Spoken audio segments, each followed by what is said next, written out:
Hey guys, tonight we're going to slip back into the frosty, smoke-scented world of medieval Europe. Imagine this: you wake to the sound of roosters, but your ears are too cold to care. Your nose feels frozen, your breath hangs like mist in the air, and the straw-filled mattress beneath you has developed opinions overnight. You're bundled in scratchy linen under a blanket that smells faintly of damp wool and livestock, and the fire's long gone out. Outside, it's still dark. Inside, you're not entirely convinced you're not still dreaming, just a particularly cold one. You probably won't survive this, but let's pretend you will. So before you get comfortable, take a moment to like the video and subscribe, but only if you genuinely enjoy what I do here. And hey, drop a comment telling me your location and local time. I always love seeing where and when people are listening. Now dim the lights, maybe turn on a fan for that soft background hum, and let's ease into tonight's journey together. You lie still wrapped in every piece of fabric you own, plus a few you're not sure actually belong to you. Your toes are curled under your legs in an attempt to hold on to the memory of warmth.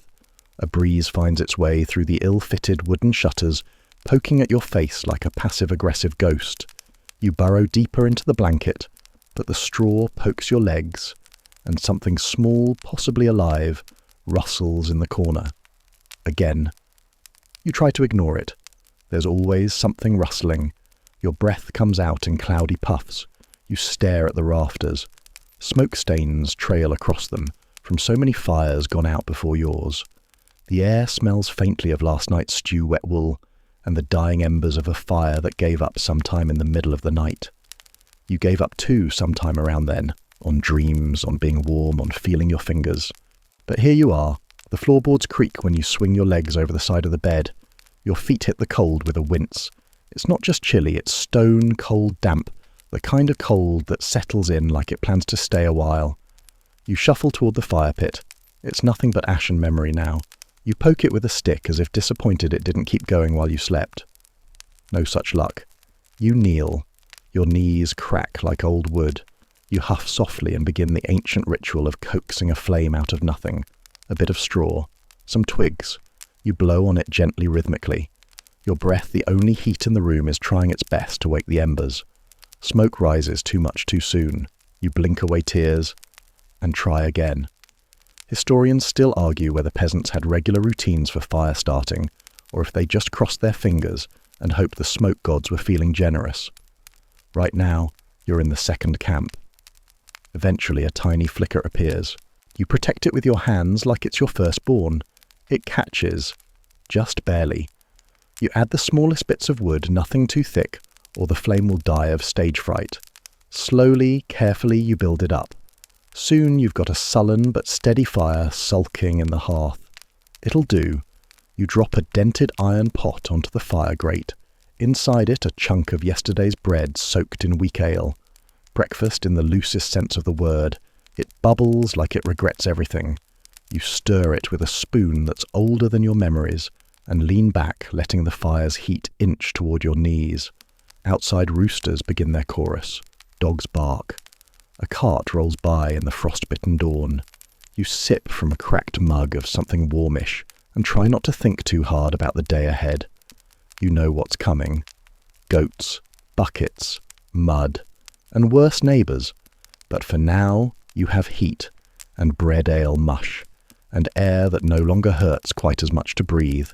You let yourself exhale. It's going to be a long, cold day, but you've made it through the first 20 minutes. That counts for something. You sit in front of the hearth legs, pulled close to your chest, watching the fire with the quiet intensity of someone who knows it may be the last warm thing you touch for hours. The flames flicker, uncertain but present, throwing long shadows across the uneven floorboards. The smell of damp wool and burnt toast fills the air. Your breakfast, if you can call it that, has dissolved into something the consistency of regret. You chew slowly, eyes watering from the smoke still curling lazily around the room.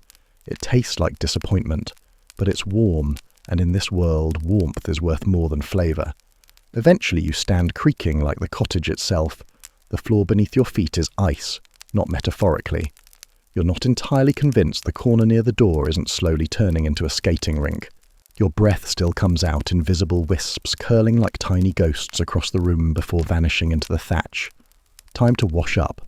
Not for luxury, not even for cleanliness, just because the freezing splash to your face is the medieval version of caffeine.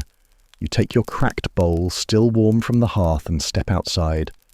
The cold slams into you like a wall. Your lungs protest. Your eyebrows threaten mutiny. The muddy path behind your cottage is now crusted in a delicate layer of frost shimmering faintly in the pale grey light of morning. You breathe deeply. You regret it instantly. You crunch across the stiff ground to the barrel beside the door. It's half full of water ice-rimmed around the edges. You dip the bowl in careful not to splash because you know what cold water on bare skin feels like in this air. You brace yourself. One splash to the face.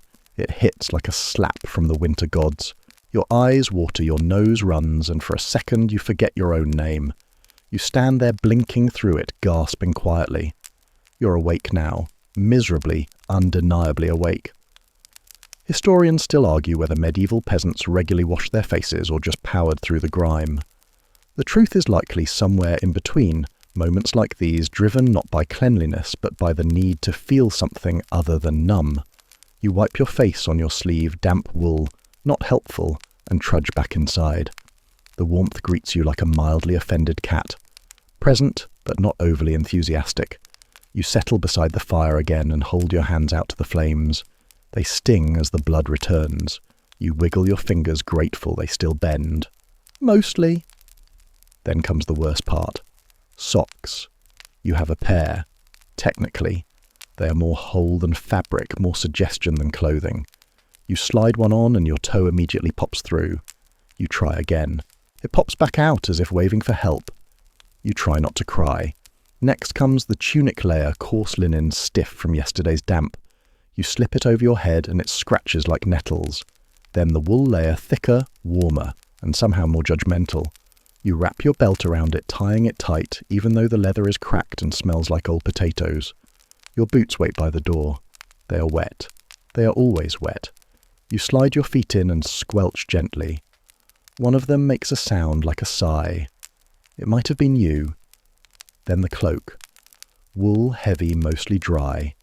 You sling it over your shoulders like a knight preparing for a very disappointing quest. It wraps around you, scratchy and comforting. You feel like a damp burrito.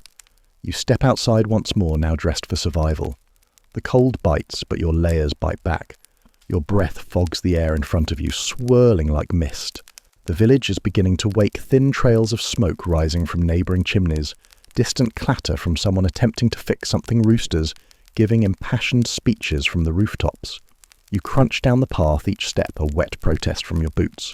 You nod to the baker's wife, who's sweeping frost from her doorstep with the same scowl she's had since you were 5. She nods back, faintly, suspicious as always. The wind shifts. You turn your face away. Even through the cloak it slips in, finding every gap, every loose thread, every inch of unguarded skin. You try to walk faster. The village well is your destination. You'll need water later and better to get it now before the bucket line forms. You hope Osric isn't there. Osric talks to his bucket. Last time he asked it for relationship advice. The well appears ahead, ringed with frost and quiet. No line. A win. You lower the rope slowly. The pulley creaks in protest. You feel the bucket sink, then bump against something water finally. You pull it up, hand over hand. The rope scrapes your palms with familiar cruelty. You wince, keep going. It emerges, sloshing heavy, glinting faintly in the low light. You balance it carefully and turn back toward your cottage. You will spill some. You always do. You shuffle back toward the cottage, arms wrapped tightly around the water bucket like it holds not just your morning supply, but your dignity as well. You try to walk smoothly, avoiding bumps and sudden movements, but the path disagrees. It has its own plans, and none of them involve you remaining dry. The first splash hits your tunic before you've cleared 20 paces. You sigh. By the time you reach the door, a solid quarter of the bucket has joined the earth, and your boots are wetter than when you started. You set the bucket down with a dull thud and roll your shoulders like you've just returned from battle. In a way you have. The water goes into the barrel near the hearth. It joins yesterday's water, which may or may not have something floating in it. You tell yourself it's leaves. It's not leaves, but your ability to care is eroding by the hour. You pause briefly beside the fire. It's doing its best, but the warmth only extends so far. You hold your hands out, fingers stiff and red at the knuckles, and turn slowly like a meat skewer, hoping each side gets a little heat. Now comes the next challenge layering. You're already in your base clothing, rough linen, damp wool. But now it's time for the full ensemble, the medieval version of armour. Another tunic slightly thicker, slightly itchier. An apron tied over it partly for function, partly to hide yesterday's stew stains. And of course, the hood. The hood is a patchwork miracle, mostly teal with suspicious spots of mustard yellow and brown. It smells like the inside of a root cellar. But it keeps your ears warm. Mostly. You pull it on and tie it under your chin with numb fingers. Historians still debate whether medieval peasants dressed purely for utility or if they had some lingering desire for style. You suspect it was both. The tunic may itch, but the belt is tied just so. The hood may smell, but the colour isn't terrible. There's something comforting about the routine of dressing, about wrapping yourself in the same layers your parents did, and their parents before them, even if all of them were cold, itchy and mildly damp too. Next, the boots. They've dried out a little near the hearth. You wiggle your toes into them, grimacing as the sole shifts strangely beneath your foot. Something squishes. You pretend it's just an old sock. You tell yourself it's definitely not a slug. You grab your walking stick, not because you're elderly, though your knees would argue otherwise, but because it's helpful on the icy path. Also, goats fear the stick. Sometimes. You step outside again, fully clothed, fully cold and fully resigned. The wind cuts across the yard like a knife dipped in snowmelt. Your cloak flaps behind you, a tired flag on the battlefield of survival. You squint toward the animal pen. The goats are waiting. You built the pen yourself, or rather you assembled it out of gilt twine and poorly cut sticks. It leans slightly. It creaks in a way that suggests future betrayal. The goats, of course, know this. They test it daily. Lucifer is already halfway out. You approach, gripping the bucket and the stick like weapons. You offer a brisk, "Good morning," that's more for your own nerves than the goats. They blink at you, chewing slowly, plotting silently. You unlatch the gate. One hoof immediately darts forward. You block it with your leg step inside and close the gate behind you like a gladiator entering the arena. Milking is your goal. The least hostile goat gets first honours. You crouch beside her bucket, under one hand, the other gently coaxing. She shifts her weight. You adjust. She stomps once, warning you. You whisper soothing words. She huffs. Milk begins to flow. A warm, rhythmic sound, oddly comforting. The fire may be gone. Your socks may be cursed. But for now there's this quiet task. This motion that connects you to centuries of cold, tired peasants who did the same thing every freezing morning. Until she kicks you in the shoulder. You lurch backward. The bucket tips. Only a few drops spill, thank the saints. She snorts and flicks her tail in your face like you deserved it. You continue. You finish. Your hands ache, but the bucket is mostly full. And then you hear it. Thud. You look up. Lucifer is standing on your woodpile. Again. He has your hood in his mouth. Again. You run. Arms flapping. Stick swinging. Words that probably aren't real curses tumbling from your lips. Lucifer stares you down. You lunge. He hops down tears off across the yard and only stops to bleat mockingly before circling back and just to be thorough peeing on your firewood. Historians still argue how integral goats were to the average peasant household. Nutritionally, absolutely. Emotionally, debatable. You're starting to believe goats existed solely to test human limits. Eventually, after a bribe involving a turnip and a whispered threat about stew, you get Lucifer back into the pen. You tie the gate shut with a piece of rope or knot and what's left of your patience. Then and only then do you take a breath. The bucket of milk is still upright. The pen is closed. Your hood is damp but salvageable. It's not even mid-morning yet. You glance up at the sky. Grey, always grey. A few pale streaks of light break through the clouds, half-hearted and apologetic. You mutter something about hibernation and walk slowly toward the cottage. The smell of smoke still clings to the air, your boots, and probably your soul. You open the door. The fire's low again. Of course it is. You step inside and close the door behind you with the slow resignation of someone who knows that warmth once again will be a hard-won privilege. The air is still cold, but at least it's not outside cold. Your breath fogs faintly as you move to the hearth, crouching to inspect the sulking fire. It hasn't gone out completely, just gotten lazy. You prod the embers with a stick, coaxing them like a sleepy child. A few sparks flutter up, then settle again. You mutter encouragements and threats in equal measure, add a few of the less urinated sticks from your now defiled firewood pile, and blow steadily. The flame obliges. It flares just enough to make you believe in it again. You lean back on your heels, tired already, and consider your next move. It's not a glamorous life, but at least you've made it to the part of the day where everything is slightly less terrible. You reach for the chipped cup you left by the hearth, lukewarm ale, flat and sour, but it has calories. You sip it slowly, warming your hands on the clay, letting the fire's heat creep up your legs. And then the door creaks open. You freeze. But it's not a tax collector, not a neighbour, not a particularly literate goat. It's your younger sibling. They shuffle in, wrapped in too many layers of clothing and still shivering. Their nose is red. Their fingers are curled up in their sleeves. They look like a small, angry sack of wool. You raise your eyebrows. Cold out there. They respond with a sniff and sit next to the fire, eyes locked on the flame like they might absorb its heat through sheer willpower. You both sit in silence for a while. There's something peaceful about it. Just two people staring at the fire. Not speaking, not working, not freezing quite as much as they were 5 minutes ago. Then they say, "Did Lucifer eat your hood again?" You groan. Yes. They nod, satisfied. I heard. Of course they did. The gossip network in this village runs faster than light and twice as unforgiving. And now you've reached the part of your morning where you must make an important decision, the great bedtime shuffle. Because here's the thing, medieval nights are cold. Colder than you can imagine. Colder than your soul after the third goat kick. And no amount of straw-stuffed bedding or damp wool cloaks can keep that cold at bay forever. Which is why, when nighttime comes again, you'll be crawling back into that shared sleeping area. And not alone. Families sleep in groups. It's not so much a bonding experience as it is an act of mutual survival. You lie in the same bed, or rather the same general pile of cloth and straw, as your parents, siblings, children, and possibly a stray chicken or two if it's particularly frosty. It's not glamorous, it's not spacious, but it's warm. And in winter, warmth outranks privacy.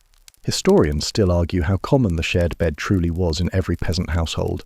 Some say it was universal. Others claim larger families rotated shifts beside the hearth. But most agree, if you had a body next to yours generating heat, you were doing better than most. The bed itself is more of a pallet, a sack of straw that crunches when you lie on it, sometimes stuffed with hay, sometimes with old rags. Occasionally it smells like mildew, or worse. But you shake it out, fluff it up with the enthusiasm of someone who no longer expects softness, and do your best. When night falls again, and it will early and fast, you'll go through the bedtime ritual. You'll strip off exactly nothing, because the idea of exposing skin to the air is unthinkable. Instead, you just crawl in boots off, but everything else still on, and burrow under the blanket, alongside whoever got there first. You lie still. You breathe quietly. You accept the elbow in your ribs as the price of warmth. Someone snores. Someone else mumbles in their sleep. The chicken shifts and makes a quiet cluck. Your breath warms the space just under the blanket. It smells like wool fire smoke and humanity. You wiggle your toes, feeling them press against someone else's. They grunt. You pretend to be asleep. You stare at the ceiling. The thatch above you drips occasionally depending on how the wind shifts. A draft slides down the wall and under the blanket. You pull the edge tighter around your neck, wishing you were the kind of person who lived in a castle, or a house with 2 rooms, or walls that met at right angles. But you're not. You're here. And honestly, even with the straw poking your side and the heavy arm across your stomach, it's not the worst place to be. Because you're warm, and someone else is warmer, and together you're going to make it to morning. Eventually you drift off. The fire sputters. The night deepens. The cold stays outside for the most part. Tomorrow will come fast, but right now you are wrapped in wool and snoring siblings, and that is enough. You wake to movement. Not the kind that startles, but the slow shifting of limbs as your family begins their own cold morning routines. Someone coughs, someone else groans and pulls the blanket tighter. The chicken, ever punctual, flaps once and hops down from the end of the bed, its claws clicking softly on the floorboards. You open one eye. It's still dark, but less so than before. A thin sliver of grey light leaks through the shutters. You can just make out the shape of your sibling curling deeper into the warmth nose tucked into their hood. You envy them. The air has gone cold again. Somehow, it always does. Despite bodies and blankets and fire embers, it finds a way in slipping through the cracks like an unwelcome whisper. You pull yourself from the shared bed with the delicacy of a thief trying not to wake the pile. Your feet touch the floor. It's like stepping into a puddle made of winter. You hiss quietly. The fire, as expected, has become a bed of ash and sulk. A few glowing coals blink at you lazily. You do the ritual again. Straw twigs breath, smoke, blinking, coughing, patience, eventually flame. With that flicker of life returned to the hearth, you add a bit of wood and sit back on your heels, arms wrapped around yourself, absorbing what little warmth is offered. Your joints crack softly one by one, knees back, neck each one a quiet protest. Now comes the part you dread breakfast. Your stomach rumbles with the kind of hunger that feels personal. You stand, stretch and shuffle to the corner where the food sack hangs rough cloth tied to a hook to keep mice out. You untie it and peer inside. A handful of beans, a crust of bread, one small onion that might be older than your youngest cousin. You sigh. You choose the bread. You chew it slowly near the fire, dipping the dry end into a bit of warm water to soften it. It tastes like heat and effort. You're grateful. Sort of. Then the wind howls. It comes in under the door and through the gaps in the shutters. It brings with it a chill so sharp it might as well carry knives. You shiver and pull your cloak tighter around your shoulders. The fire flares, briefly disturbed. You hear movement behind you. Your mother's up now, wrapping a shawl around her shoulders, her hands already reaching for the pot. She mutters something about frozen beans and goats that don't pull their weight. You nod sympathetically and pass her the last of the water. You dress again, though you never really undressed. Another tunic over your sleep layer. Same belt, same boots, slightly less wet. You add a scarf this time, not because it helps, but because it makes you feel like you're doing something. Then you step outside. The wind greets you like an enemy who remembers your name. You hunch your shoulders and march down the path toward the barn, your boots crunching through frozen mud. Every step is a small rebellion against comfort. The sun hasn't fully risen. A pale glow peeks over the treetops, painting everything in cold blues and dull browns. Frost clings to every surface, branches, fences even the backs of the goats. Lucifer, of course, is already halfway over the fence again. You don't even react this time, you just stare at him. He stares back. You both understand each other now. This is the game. Instead of chasing him, you walk to the barn. You open the doors and are met with a gust of barn-scented air, straw manure, old wood, damp wool. Inside, it's slightly warmer than outside. You start your tasks without a word. Feed, water, milk. You work quickly, hands stiff but practiced. The goats shuffle and mutter. A few nudge your pockets hoping for turnip bits. One kicks you. You accept it. Historians still argue how much time peasants truly spent on livestock care during winter. Some claim it dominated the day. Others suggest the animals were mostly left to fend for themselves. But from where you're kneeling elbow deep in goat-related indignity, it's clear the work never ends. And warmth is earned one miserable chore at a time. You finish, return to the yard, and find Lucifer still on the woodpile. This time, he's just staring at the door like he's waiting for an invitation to come inside. You close the barn, mutter a threat under your breath, and walk back toward the house. The frost crunches louder now. The sun, thin and pale, has finally peeked out, but it doesn't bring warmth. Just visibility. You pass the neighbour's fence and see them struggling to break the ice on their water bucket. They wave, you wave back. No one speaks. Talking wastes heat. Back inside, the fire has grown. The room is almost tolerable. Your sibling is awake now, sipping something warm from a cracked mug. They offer you a seat near the hearth and you take it.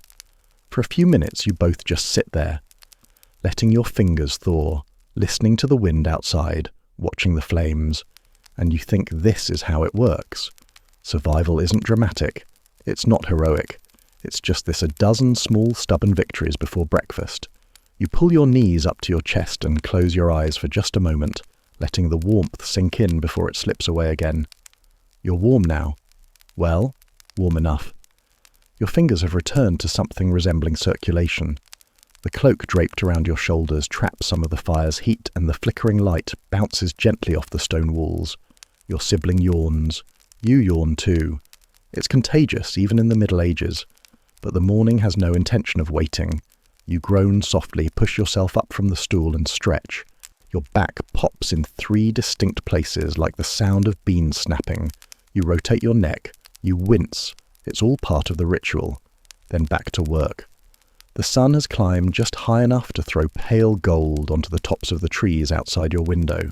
You step out, boots crunching on the half-thawed path, and look around. It's chore time. Today's list is the usual long, unrewarding, and absolutely not optional. You start with wood. The pile behind your cottage has shrunk dramatically since the first frost.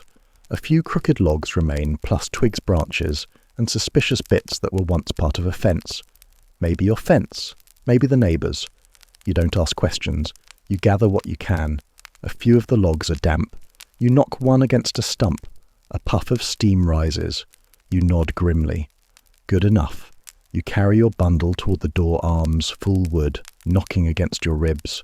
A stick jabs you in the neck. You ignore it. Back inside, you set the load beside the hearth. Some of the bark crumbles off in your hand. You brush it away and wipe your fingers on your tunic. You're already filthy. No point fighting it. Then comes the ash pan. You lift it carefully from beneath the hearth, trying not to spill the ghostly dust. The ash is fine and clings to everything.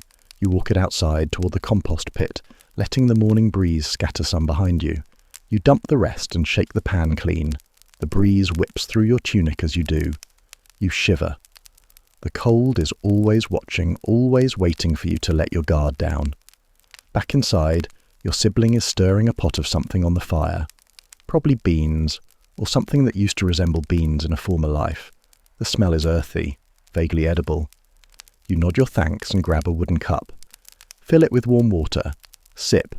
Then you remember water barrel. Of course, you sigh and grab the bucket again.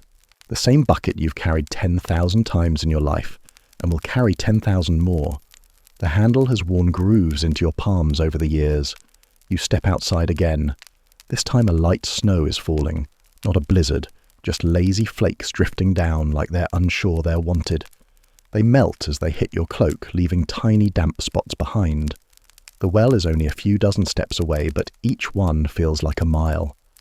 As you walk, you pass a neighbour chopping kindling with a dull axe. He's bundled in layers, a scarf wrapped 3 times around his face, only his eyes visible. He raises a mittened hand. You nod in return. Further along, someone is yelling at a chicken. Standard. You reach the well, and mercifully no one is waiting. You lower the bucket with a practiced rhythm, hand over hand, the rope creaking as it unspools. It hits the water with a satisfying plunk. You draw it back up, feeling the familiar pull in your arms, the tension in your shoulders. By the time it reaches the top, your hands are stiff again. You hold the bucket close to your chest for warmth and turn back toward home.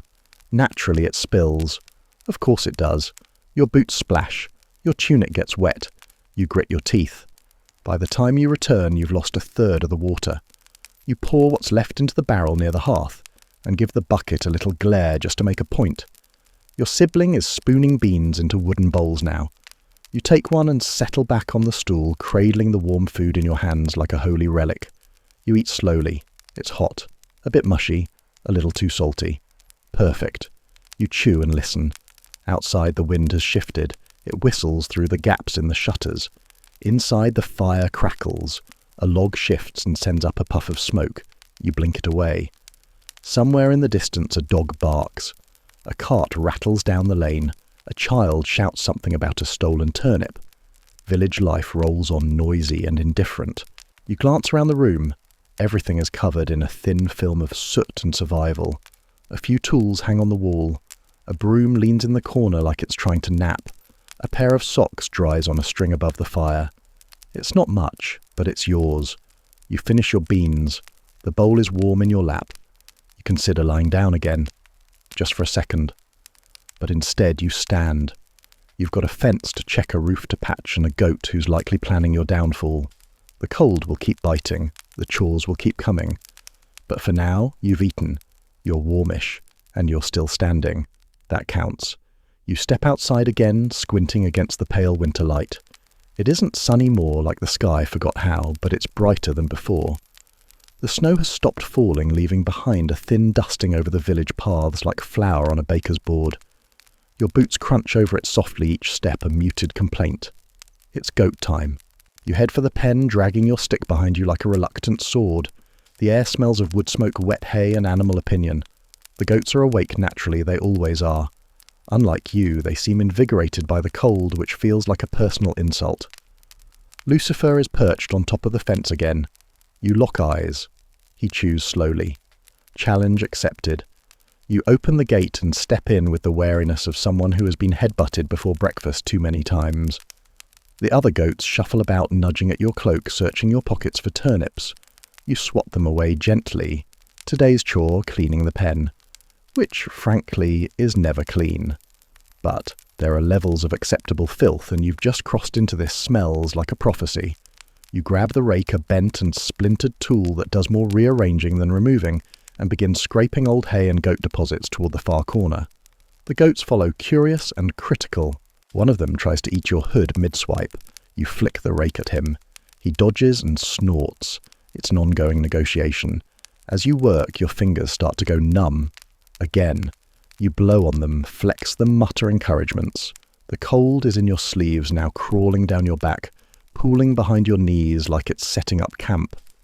Historians still argue whether peasant livestock care was a full-time job or a background responsibility.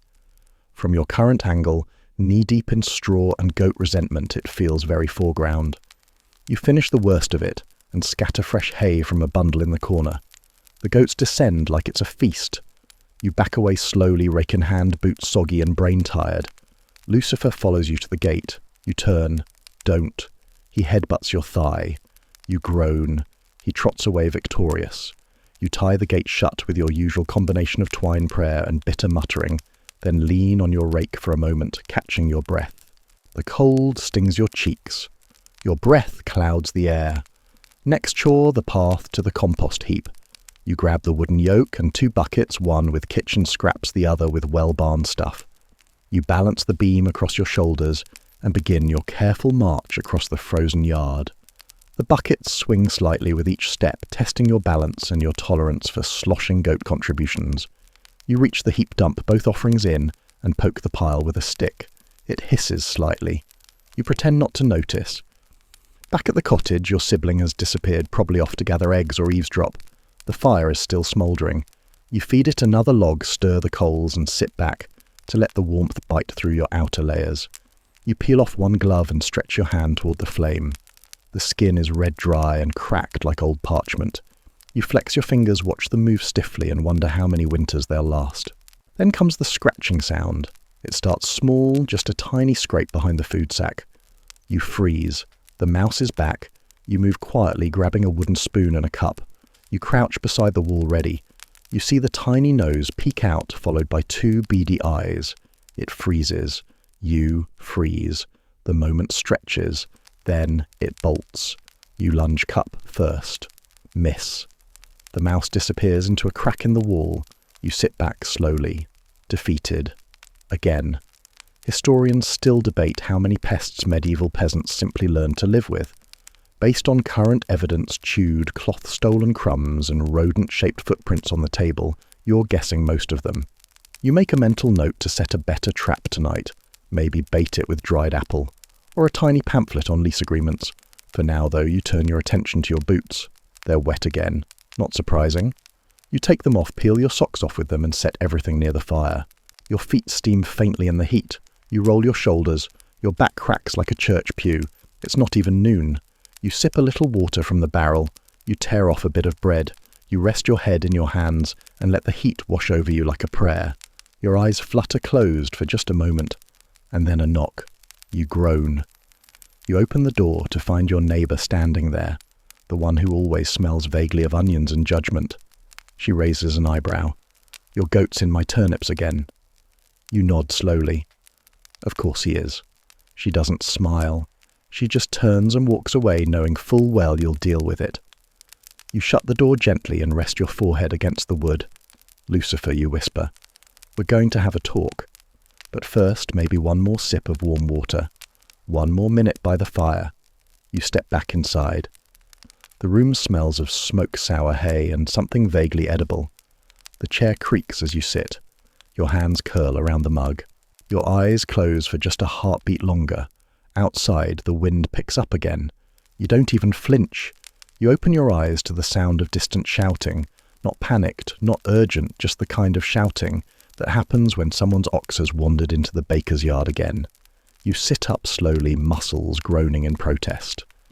The fire crackles softly beside you, throwing faint gold light against the walls of your cottage. Your socks are steaming by the hearth, which is both comforting and mildly unsettling. You pull them on anyway. They're not dry exactly, but they're drier and warmer. That's enough. You lace your boots without enthusiasm, tying them with fingers that still haven't forgiven you for the water bucket incident. Then you stand and stretch, groaning as your back protests yet again. It's time to move. You've delayed long enough. You throw your cloak back over your shoulders, pin it clumsily, and step outside into the brisk air. The village has fully woken. People bustle along the paths in every direction. One man carries a bundle of twigs. A woman hauls a bucket in each hand, jaw clenched and eyes focused. A group of children is chasing a dog, or possibly being chased by it, it's unclear. You nod to a few neighbours. Most nod back. One squints at your boots. You still tracking goat prints into the lane, she calls.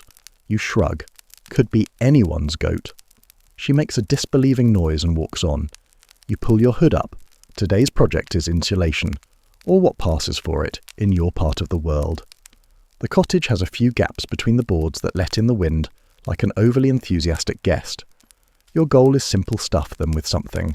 You return to your woodpile and gather bits of straw cloth scraps, even a handful of dried moss. You wedge these into cracks between the planks using the blunt end of a spoon to jam them in tightly.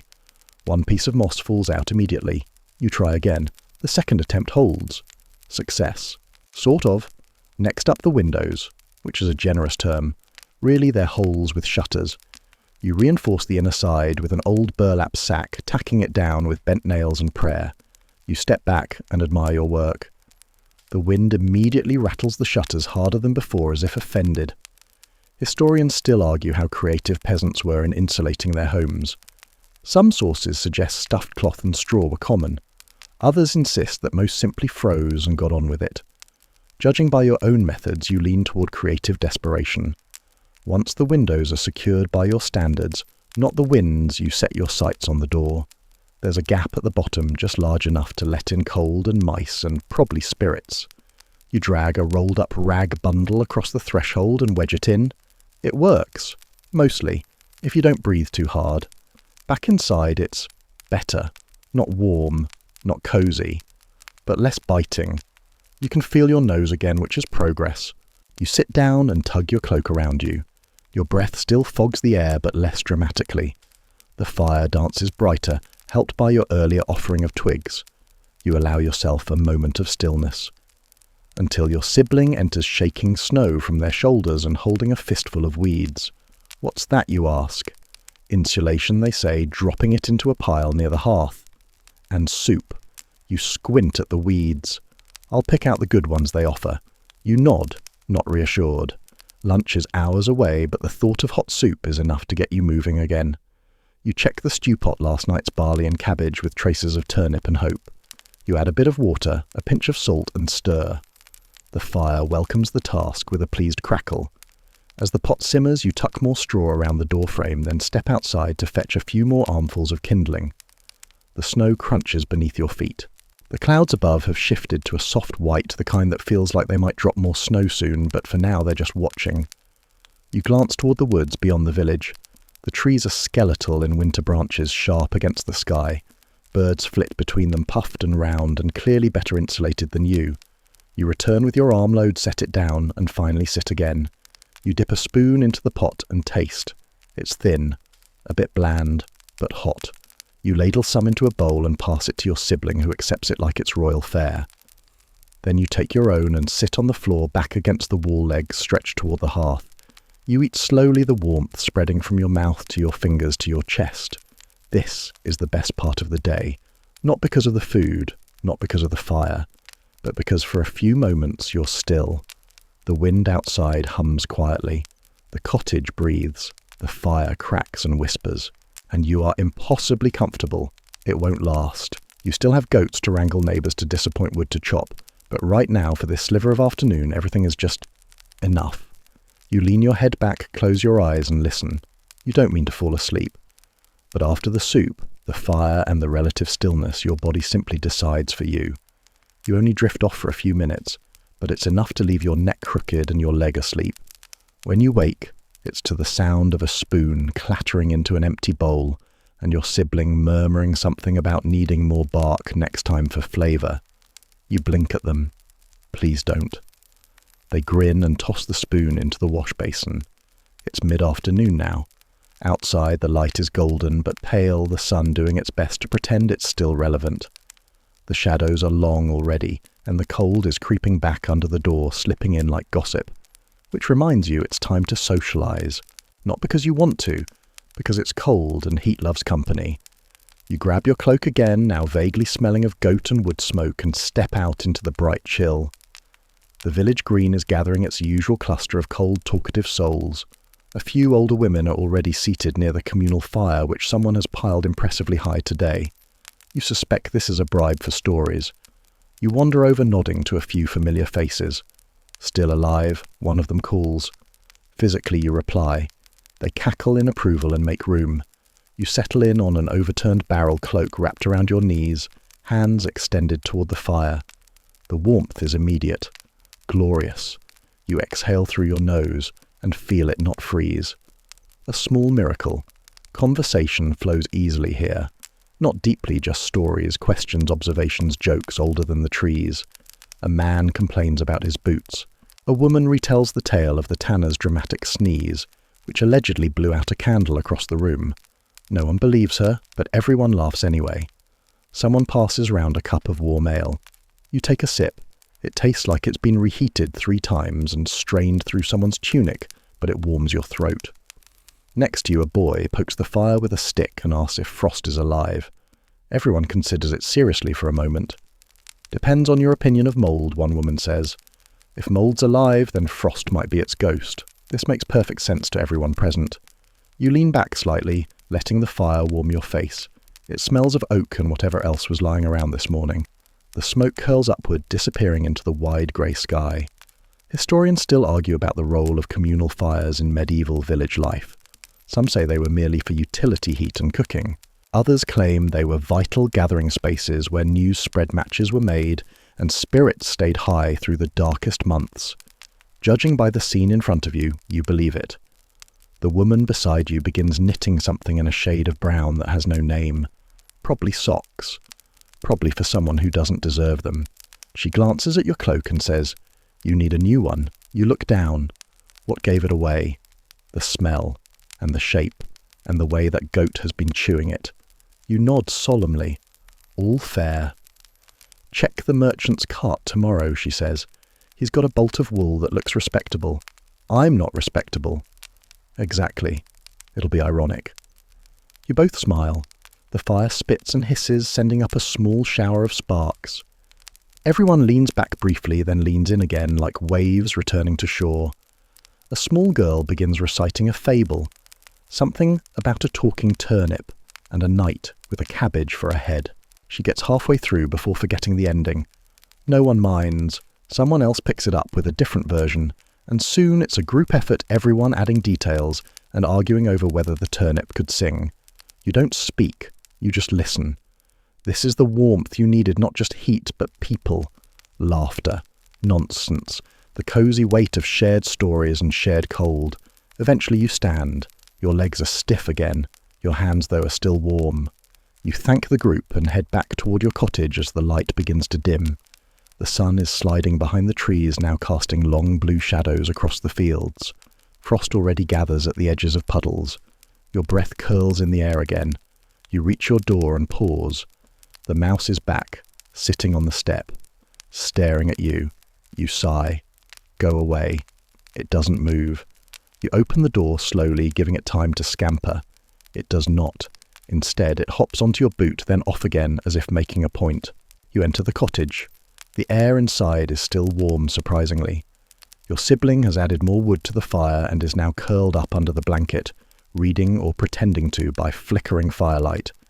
You hang your cloak near the hearth, shake the snow from your hood and lower yourself onto the stool with a groan that is half age and half satisfaction. The mouse reappears at the wall, sniffing. You toss it a breadcrumb. You win. It scampers away. You sit by the fire, the warmth working its way back into your shoulders and spine. It's not deep warmth, not the kind that lasts. Just a temporary reprieve like a whispered compliment from the sun.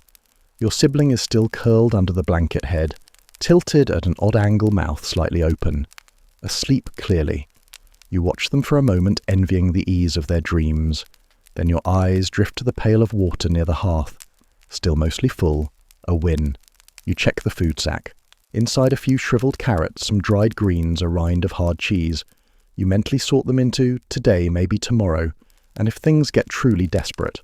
You're mid-inventory when the wind rattles the shutters again, slipping into the cottage like a gossip. You pull your cloak tighter around your shoulders and get up to check the edges of the door.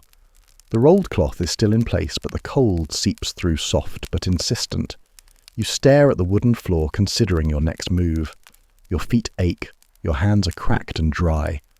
But there's no rest just yet, not while night is falling, and the cold is planning its second assault. You gather what little fabric scraps you have, some old linen, a bit of burlap, and begin tucking them into the remaining cracks in the wall. It's a slow task. The fabric resists, the gaps resist more, but you're stubborn. After that, you do what every medieval peasant eventually must do, prepare your sleeping spot. You kneel beside the straw mattress. It's lumpy, full of questionable texture, and smells faintly of mildew and old socks. But it's better than the floor.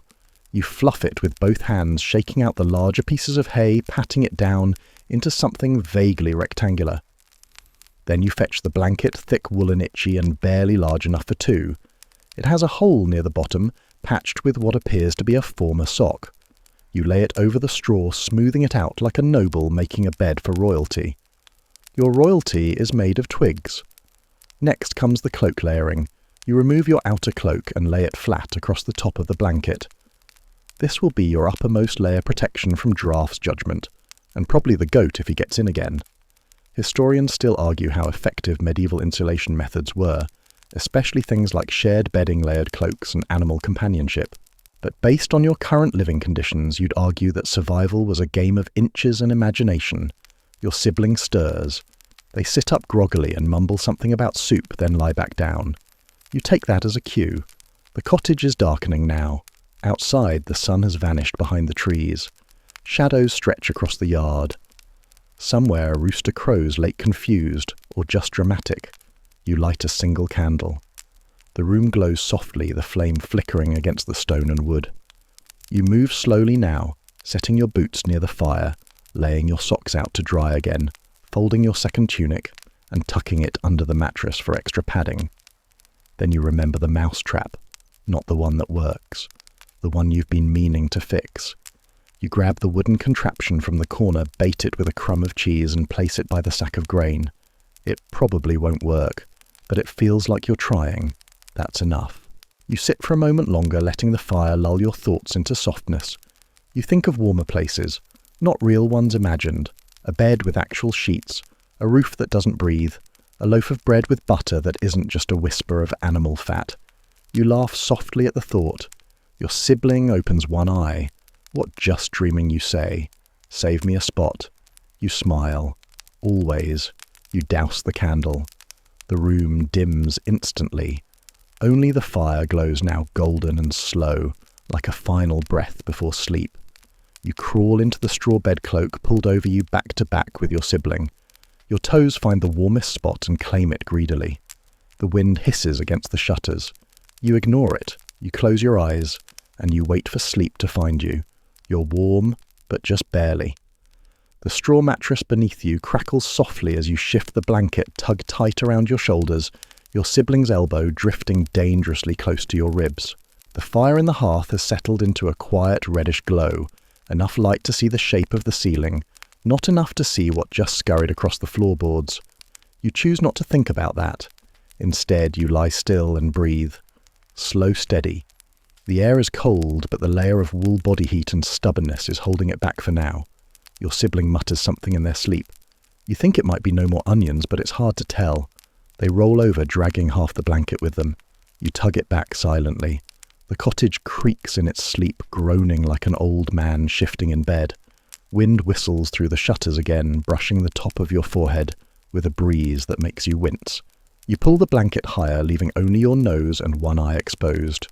The room smells like firewood, wool, old stew, and a faint edge of goat. You try to fall asleep, but your mind wanders.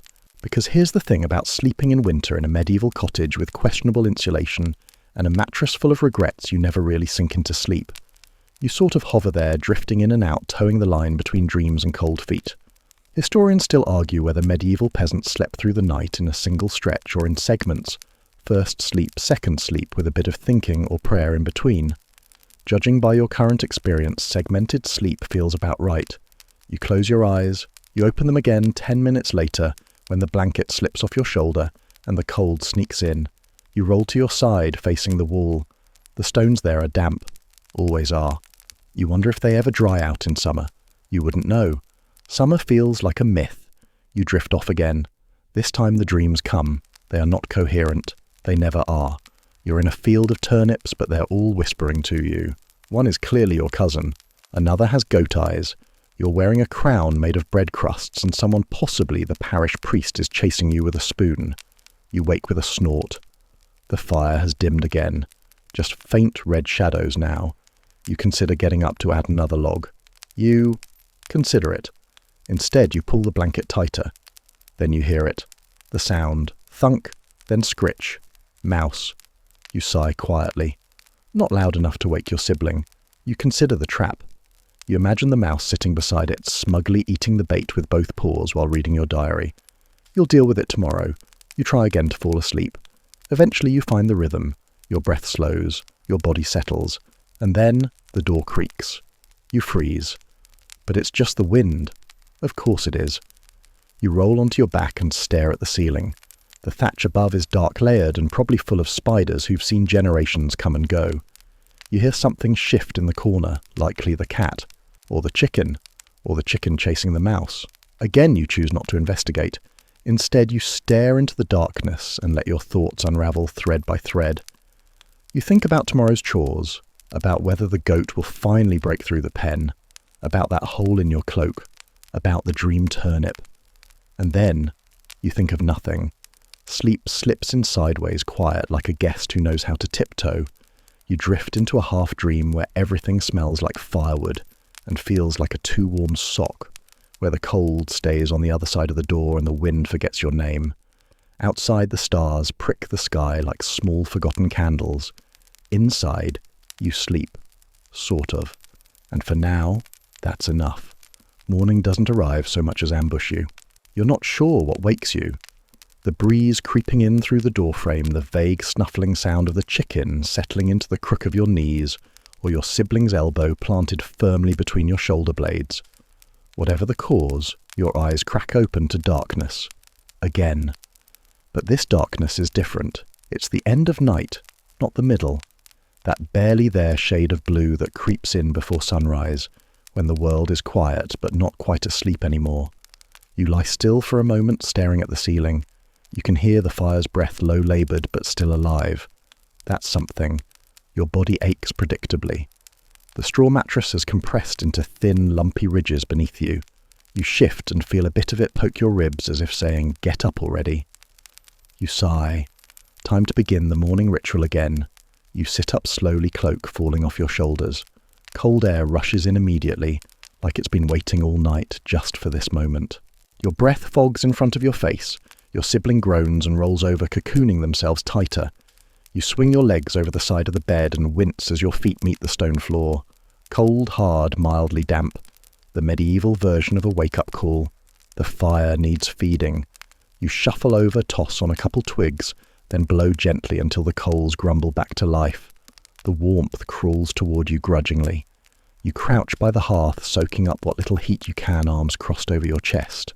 And then comes the part you dread almost as much as the cold, the daily straw shake. Yes, before you can lie down in this miserable bed each night, you must fluff it. Not for comfort, but survival. Lumps must be moved, damp spots avoided, sharp bits relocated. The straw needs to be turned so you're not lying on yesterday's spine-poking arrangement again. You rise, stretch, and begin the ritual. You pull the mattress aside, really more of a sack than a proper bed, and begin shaking out the contents. Small twigs fall out, some hair, one pebble. You fluff the straw with your hands, loosening clumps, shifting it back into a vaguely bed-shaped mound. Your sibling watches sleepily from the corner. You missed a spot. You glare. So help me, I will make you the mattress. They shrug and pull the blanket over their head. You finish fluffing and begin the layering.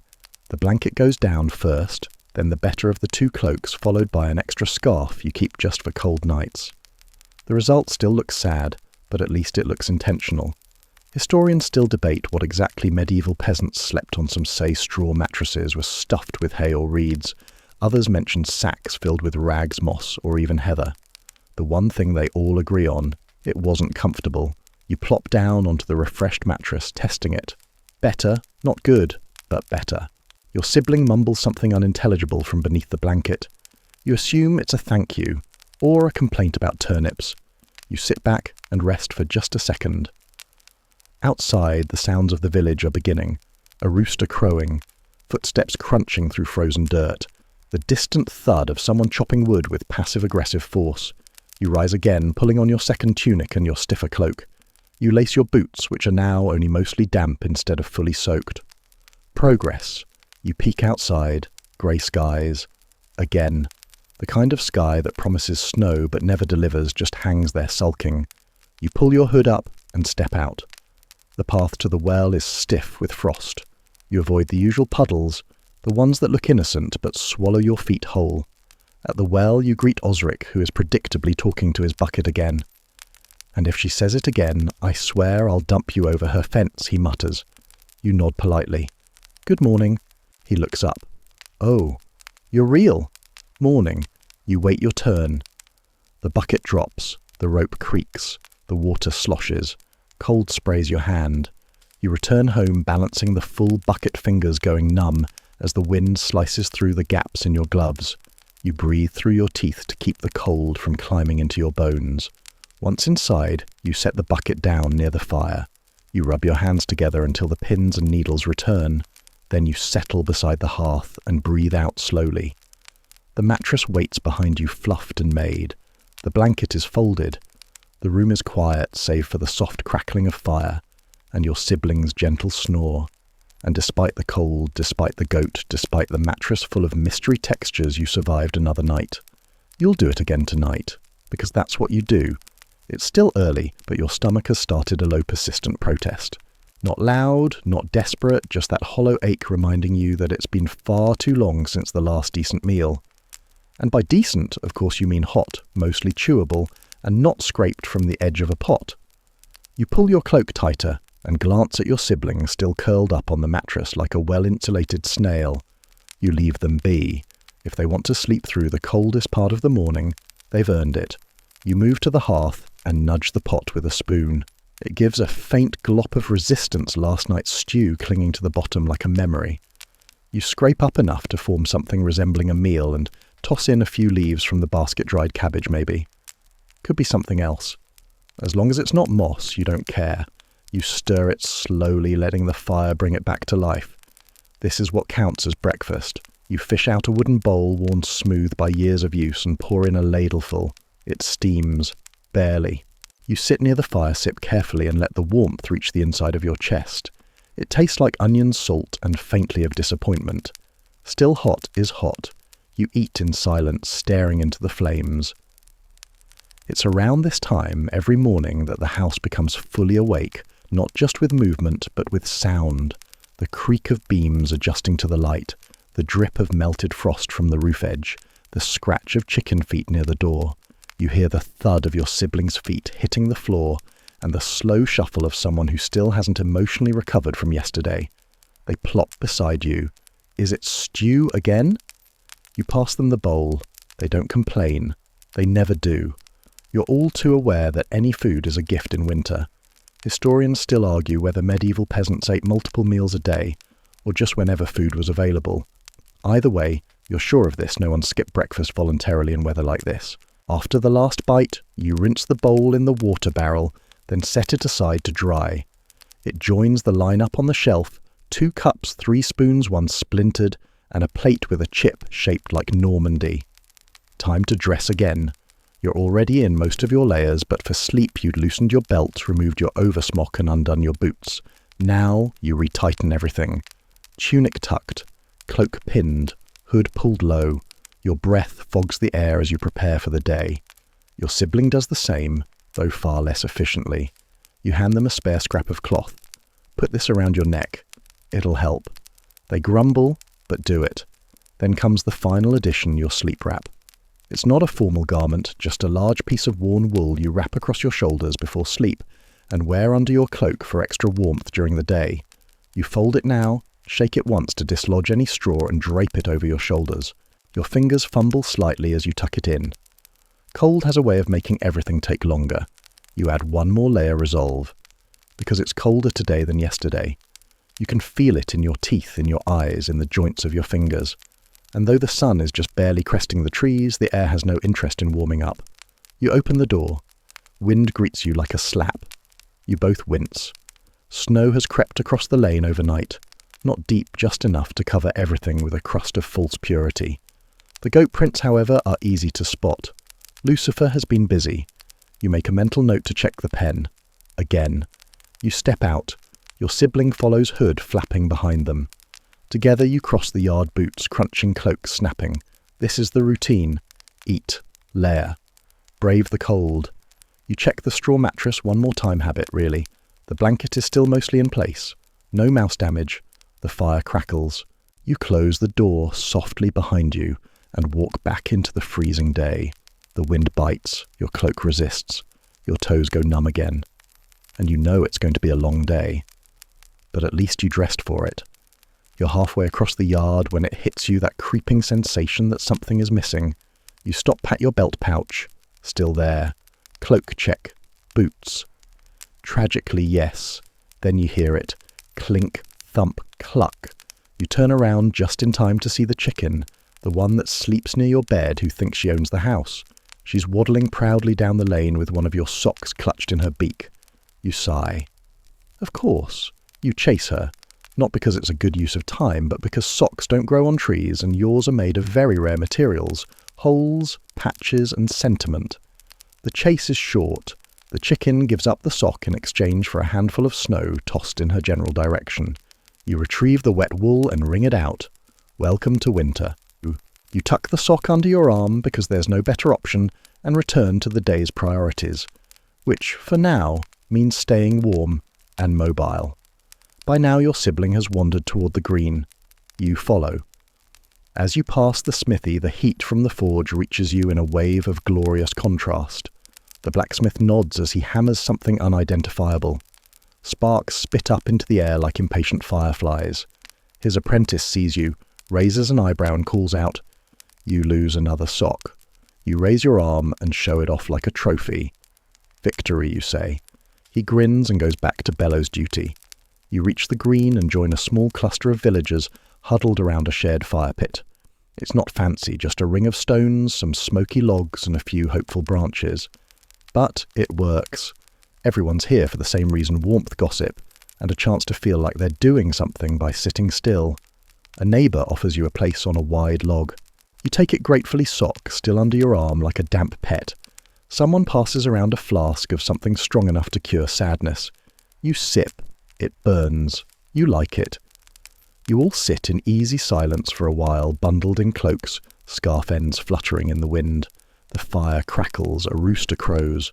Somewhere behind you someone is loudly arguing about turnip storage. Then comes the moment you knew was coming. Someone asks about your bedding. How's the straw holding up? You shrug. Less crunchy today. Fewer bugs, I think. Luxury, says a woman with frost in her eyebrows. Someone else leans forward. I heard the tanner's wife sleep standing up to stay warm. Like a horse, someone whispers. No, comes the reply, like a determined log. You laugh. Everyone does. In the cold, even bad jokes are golden. Historians still argue how peasants survived the freezing nights if they relied on straw-shared heat pets or sheer spite. From where you're sitting, it was probably all of the above. A dog wanders through the circle and lies directly on someone's feet. That someone doesn't complain. You glance down at your own boots and briefly consider kidnapping the dog. You don't, but you think about it. As the sun creeps higher, the fire grows lower. One of the elders tosses on a log and sighs. This is the season that tests you, he says. Tests your patience, your socks, your ability to argue over soup. Everyone nods like it's scripture. You stand stretch and wince as your back tries to separate itself from your spine. You thank the group, wave to your sibling and head home. It's time for chores. You enter the cottage, step over the threshold, and are met by silence, warmth, faint but real. The fire has behaved. The room holds the heat like a secret. You smile a little and hang your sock by the hearth. It drips once, maybe twice. Then you begin the midday ritual maintenance. You start with the bedding again. Shake it, fluff it, rearrange it. Why? Because comfort is not an accident in this life. It's manufactured daily with sweat and straw. You patch a hole in the blanket with an old sleeve, not because it helps much, but because it helps a little. And that's enough. You sort through your pouch a broken button, a pinch of salt, the flat pebble that looks like a face. Then with slow hands and a heavy sigh, you sit and you breathe. The wind outside has picked up. The windows rattle in their frames. But for now, you've built your fortress made of threadbare linen hot stew remnants and the steady stubbornness of people who refuse to freeze. It's not glamorous, but it is survival. You sit by the hearth watching the fire roll lazily over the last two logs. It's gotten quiet again, just the occasional gust of wind, the crackle of sap catching flame, and the distant sound of a cartwheel squealing under protest. Your body is still cold in places, your knees, your fingertips, your nose, but your core is holding onto the heat, and that's what counts. It's the kind of afternoon where time feels heavy. Nothing urgent is happening, but everything still needs doing. Eventually, you find yourself drifting, not fully asleep, just letting your mind wander while your eyes trace the dancing firelight. You lean against the wool cloak still wrapped tight, and let your thoughts slip into that odd place between wakefulness and dreaming. Your stomach isn't quite full, but it's not complaining. Your boots are drying, your bed is fluffed, and the mouse hasn't made a reappearance in the last hour. For now, this is luxury. Then your mind slips deeper. You dream not the wild kind, but the soft, cosy kind that only come when you're half awake. You're in a different cottage now, one with thick fur rugs and no drafts. Someone's handing you a bowl of something rich and hot. Your hands aren't chapped. The fire is enormous and no one asks you to fetch water. Then in the dream the fire crackles just so, and it sounds like a goat bleating. You jolt awake, heart-skipping. But no, it's just the wind outside moaning through the gaps like it's forgotten the lyrics. You rub your eyes and stretch slowly. Your limbs are stiff again, too long in one position, but you're not ready to move. Not just yet. Instead, you pull your blanket tighter, close your eyes again, and listen. To the fire, to the wind, to the house breathing around you. Historians still debate whether peasants got quality rest during winter, or if cold and hunger turned sleep into something more like temporary unconsciousness. You're beginning to understand it was probably both. This isn't rest so much as retreat, a short withdrawal from the battlefield of the cold. You drift again. This time your dreams take a turn. You're outside, but it's warm. The grass is green. The goats are behaving. Someone has just handed you a baked apple and no one is yelling. It's completely unrealistic, but it feels nice. Then your sibling coughs. Reality. You open one eye and see them standing over you, wrapped in every available piece of cloth. They're holding a stick, not for warmth, for entertainment. They poke the fire, then they poke it again. You mumble, careful.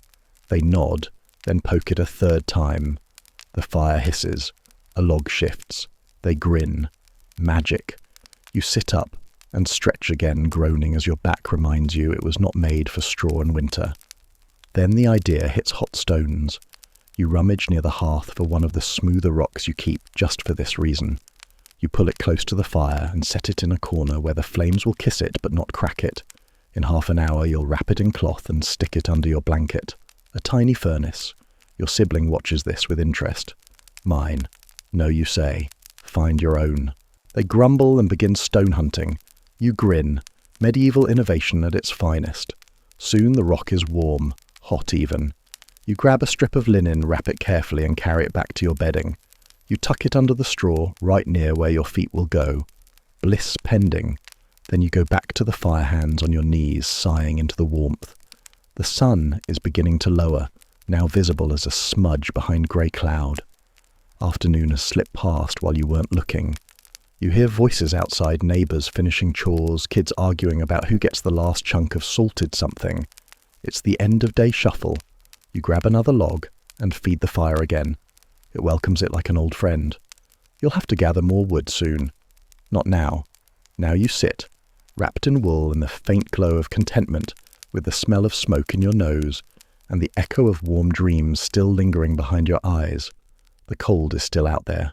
But in here you've made a dent in it.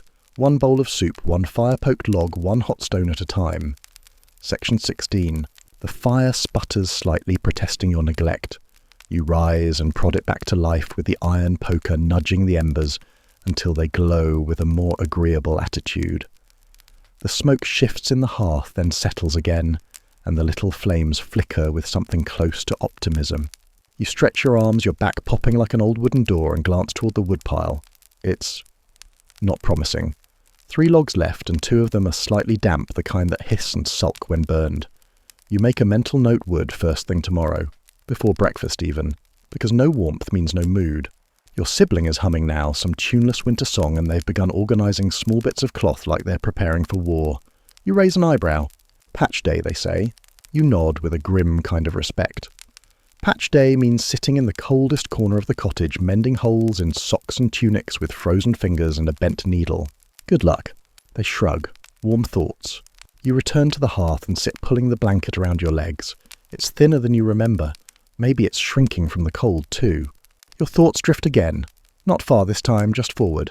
To dinner. You open the sack of food again, hoping something new has materialised. It hasn't. Still a carrot stub, the cheese rind, and a heel of bread that could double as a weapon. But you're resourceful. You gather the carrot and cheese and toss them into the pot, with the remains of the soup from earlier. A bit of water, a bit of salt, maybe a few herbs if you can remember where you tucked them. You stir slowly. The pot groans like even it's tired. The scent that rises is not bad. Warm, rooty. It smells like survival. Historians still argue what the average medieval peasant ate during the winter. Some say thin stews, others suggest dried meats and preserved vegetables, while more sceptical voices argue that it was whatever hadn't been eaten by rodents first. You stir the pot and suspect the truth lies somewhere between barely edible and blessedly hot. The door rattles. Not a knock, just the wind again, testing your defences. You stand and reinforce the gap with your boot, wedging it against the threshold. It helps a little. You shiver anyway. Your sibling has now draped socks over a chair near the fire, 3 of them. None match. One is mostly just a tube. They'll do, they say. You nod. Fashion is overrated. Dinner is ready. You ladle the steaming mixture into 2 bowls, hand one over and settle in on the floor. You both eat in silence, savouring the heat more than the flavour. It's not delicious, but it's warm, and that counts for everything. A brief quiet settles between you, broken only by chewing the fire crackling and a very faint squeak from the wall that suggests the mouse is listening in again. You finish your bowl and lean back against the wall. Your hands are warm, your belly not full but satisfied. Your sibling stands, stretches, and begins folding the patched socks into a neat pile, as if preparing for an inspection that will never come. You glance outside. It's dim now. The sun has vanished, leaving behind only a sky the colour of old wool. The snow hasn't returned, but the wind has brought with it a sharp, dry cold that cuts through even your cloak. You move to close the shutters, latching them tightly, stuffing a cloth into the corners where they don't quite meet. You light the candle on the table. The flame flickers, painting soft gold across the wooden surfaces. Shadows dance on the ceiling. This is how night begins. You check your sleeping spot once more. The stone you heated earlier is still wrapped and tucked under the straw. You press your hand against it. Warm. Not hot, but warm enough to make a difference. You grin. Your sibling lays out the blanket and climbs beneath it with the grace of someone who's done this 1,000 times. You follow, dragging your cloak over both of you, your breath already fogging in the darkening air. For a moment, the room is quiet. Then your sibling says if Lucifer gets in again tonight, you're on goat patrol. You sigh. If he gets in, I'm joining him. They chuckle and roll over. You lie back and let the day fall away. The fire still glows. The wind still howls. But your belly is warm. Your feet are wrapped around a hot stone. And your blanket, though scratchy-patched and poorly sized, is doing its best. You've made it through another day. You drift. Not into sleep just yet, but into that soft, slow descent where time doesn't really tick, it floats. The fire whispers behind your eyelids. The straw mattress crunches gently under shifting weight. The blanket rises and falls with your breathing. There is a chicken tucked somewhere by your feet. You've stopped asking why, but as always the world doesn't stay still for long. Outside, a door slams somewhere down the lane. A voice carries on the wind-sharp, nasal, unmistakably Marjorie. You sigh into the wool of your blanket. She's out late, your sibling murmurs beside you, probably spreading more tales about the butter I didn't steal. They hum a little laugh, then silence again. You listen. To the wind brushing against the shutters, to the quiet tick of cooling stones by the hearth, to the coals hissing faintly as if retelling stories of the logs they once were. And then comes the sound you truly dread. Tap, tap, not outside. Inside, you lift your head just enough to see the floor. The mouse. It's back, standing near the food sack, bold, brazen, possibly planning an uprising. You whisper, please, not tonight. It freezes, then slowly retreats behind the sack, like a villain exiting stage left. You lower your head. Unbelievable.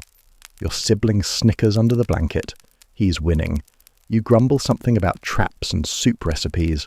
Then the house creaks again. Not from mice this time, just the slow, deep breath of timber adjusting to the falling temperatures.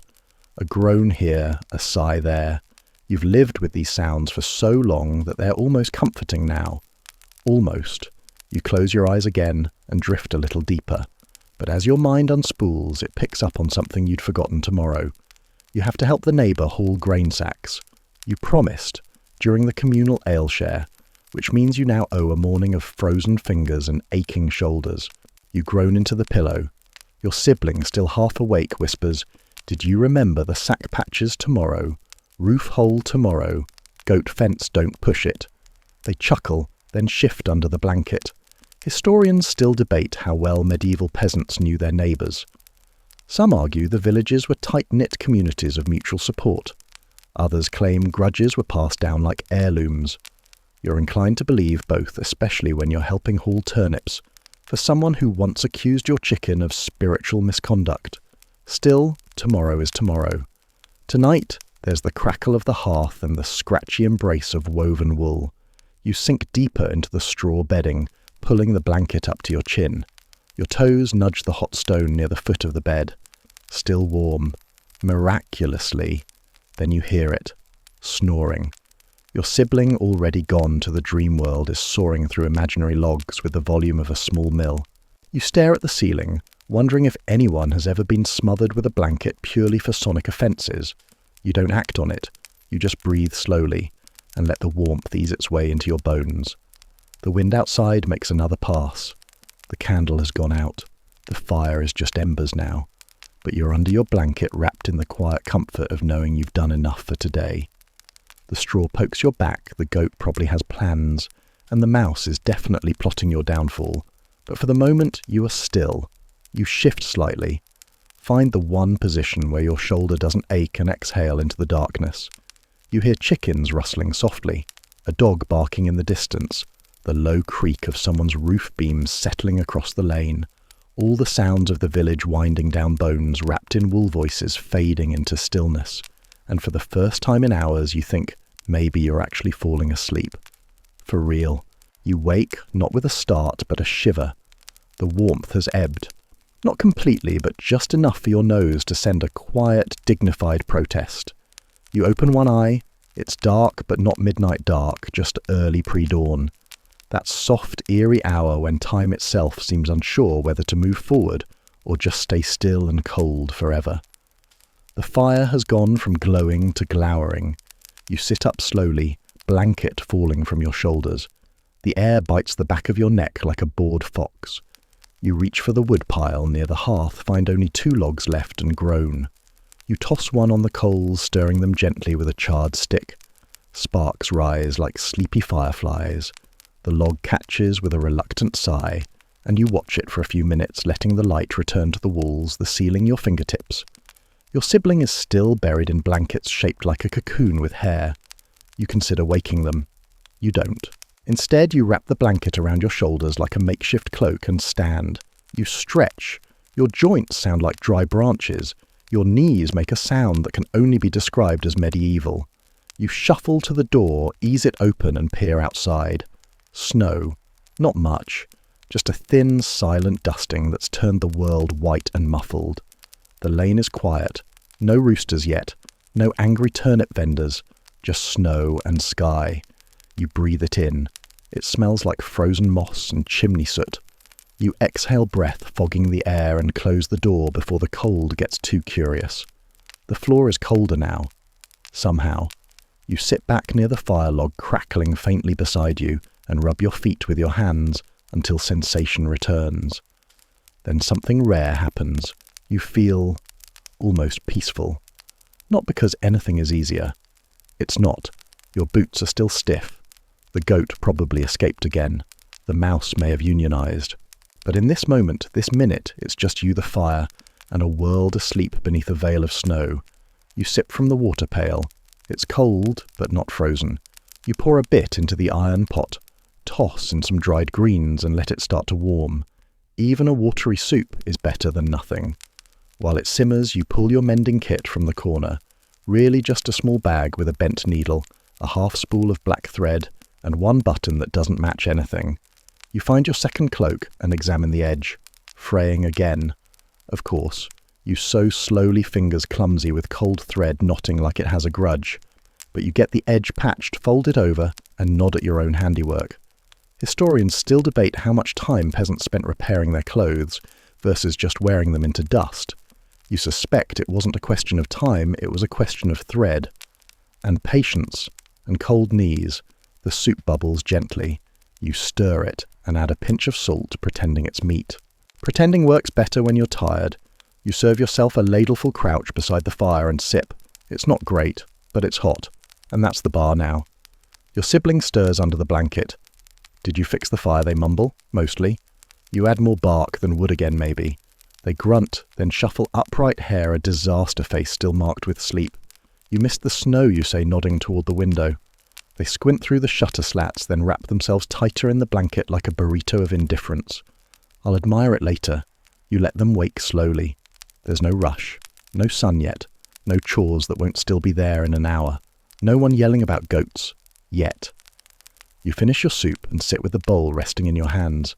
Your sibling joins you by the fire, spooning their own serving with much dramatic sighing. It needs something, they say. Flavour hope. You both snort quietly. The fire pops, casting golden flashes on the stone. You glance around the room, still humble, still smoke-stained, still yours. The patched blanket, the ragged socks, the mended cloak, the spoon with the splinter, the chair that wobbles, the mousetrap that probably just feeds the mouse now. It's all still here. And so are you.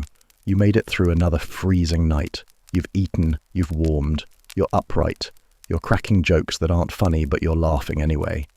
And outside the world is still wrapped in snow, hushed and white and waiting. Another day is starting. But for now, for this moment, you're warm. You're tired, but whole. You're ready. You finish your bowl, setting it carefully beside the hearth like it might break if handled too quickly. The fire continues its lazy chewing on the damp log you offered earlier. Less flame, more grumble, but it does its job. The warmth lingers. Your sibling stretches beside you, cloak sliding off their shoulders, hair standing in 4 different directions. What's the plan today? They ask, voice still syrupy with sleep. You sigh, same as yesterday. They nod, and the day before that, also yes. You both sit for a moment longer, watching the coals pulse like a tired heartbeat. Then it begins again. Boots, cloaks, tunics relaced. You both fumble through the layers in silence. The wind outside shakes the shutters gently, reminding you who's in charge. You tuck an extra bit of cloth under your belt. It does nothing for the cold, but it makes you feel like you're trying. The door creaks as you push it open. Snow crunches beneath your boots like brittle parchment. The world is colourless and clean, every surface dusted with soft powder. Smoke curls from chimneys. You hear the distant clink of metal on wood, someone chopping or forging or both. Lucifer greets you from atop the woodpile, regal and smug like some goat-shaped spirit of winter resistance. He snorts. You do not snort back. Instead, you trudge past him down the lane toward the communal well. The bucket swings from your hand. The rope inside it is stiff, already frozen in spots. At the well, Osric is ahead of you again. He's holding a bucket like it's an emotional support animal and talking to it in low tones. You wait quietly, breath fogging in the space between you. Eventually he steps aside. She's temperamental today, he says, patting the side of the well. You nod like this is a normal thing to say and lower your bucket slowly. It hits the water with a soft blup and you begin the pull. Hand over hand, rope biting skin, arms burning just a little. You hoist it up and catch a brief whiff of earth algae and something that might be frog-related. Still water. You carry the bucket back every step, careful watching for the slippery patch near the blacksmith's fence. You make it home with only one splash, record-breaking. Your sibling has cleared a corner of the cottage floor and is now attempting to brush straw into a tidy pile. You admire the effort. The straw resists. You set the water down and together you begin the second round of daily warmth defense, the mattress flip. You grab one side, they grab the other. 1, 2... Wait. The chicken. Too late. Feathers fly. The chicken, rudely evicted, hops across the room and disappears under the table, clucking loudly about your poor manners. You and your sibling collapse into laughter, muffled by the cold. Once the bedding has been fluffed, rearranged and defeathered, you both settle back into your seats near the hearth. The fire is sulking now, low orange, resentful. You feed it the last of the twigs and whisper encouragement. You eat a bit of hard bread. Your sibling shares a wrinkled apple. The taste is faintly sweet and mostly nostalgic. Then you begin your most delicate task of the day, sock repair. You retrieve the most damaged specimen from your small pile of disasters. It has a hole the size of a thumb and a scent that implies history. Your sibling offers thread.